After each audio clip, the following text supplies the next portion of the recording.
महाराष्ट्र नवनिर्माण सेना राहाता तालुक्याची पदाधिकारी बैठक शासकीय विश्रामगृह शिर्डी येथे पक्षाचे संपर्क अध्यक्ष माननीय नयन कदम साहेब यांच्या अध्यक्षतेखाली पार पडली। या बैठकीला राहाता तालुक्यातील महाराष्ट्र नवनिर्माण सेनेचे पदाधिकारी व कार्यकर्ते मोठ्या संख्येने उपस्थित होते। यावेळी नयन कदम साहेब म्हणाले की पक्षवाढीसाठी व पक्षाच्या बळकटीसाठी मी सदैव अहिल्यानगरला येण्यास तयार आहे। तुम्ही बोलवाल तेव्हा मी हजर राहीन। त्यांनी पक्ष संघटनेवर भर देण्यास सर्व पदाधिकाऱ्यांना सांगितले व आगामी जिल्हा परिषद व पंचायत समिती मोठ्या ताकदीने लढण्याच्या सूचना सर्व पदाधिकाऱ्यांना दिल्या। यावेळी राहाता तालुका अध्यक्ष गणेश जाधव यांनी नयन कदम साहेब यांना ग्वाही दिली की आगामी जिल्हा परिषद व पंचायत समिती पक्ष मोठ्या ताकदीने लढेल व गाय तिथे शाखा उभारल्या जातील। राहाता तालुक्यात पक्ष बळकट केला जाईल असा विश्वास तालुका अध्यक्ष गणेश जाधव यांनी दिला।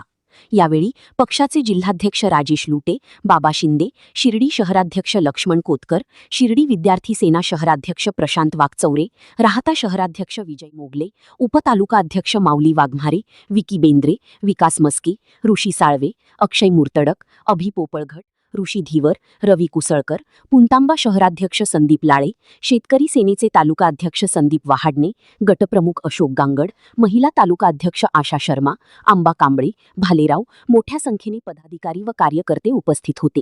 यावेळी प्रहार संघटनेचे अनेक पदाधिकाऱ्यांनी महाराष्ट्र नवनिर्माण सेनेत प्रवेश केला। या सर्व पदाधिकाऱ्यांचे संपर्क अध्यक्ष यांनी अभिनंदन करून भविष्यात पक्षवाढीसाठी काम करावे असे मार्गदर्शन केले। शासकीय विश्रामगृहमध्ये मोठ्या संख्येने महाराष्ट्र सैनिकांनी मनसेच्या घोषणा देऊन शासकीय विश्रामगृह दणादोणू सोडले। राहाता तालुक्यातील सर्व पदाधिकाऱ्यांचे व कार्यकर्त्यांचे तालुका अध्यक्ष गणेश जाधव यांनी आभार मानले।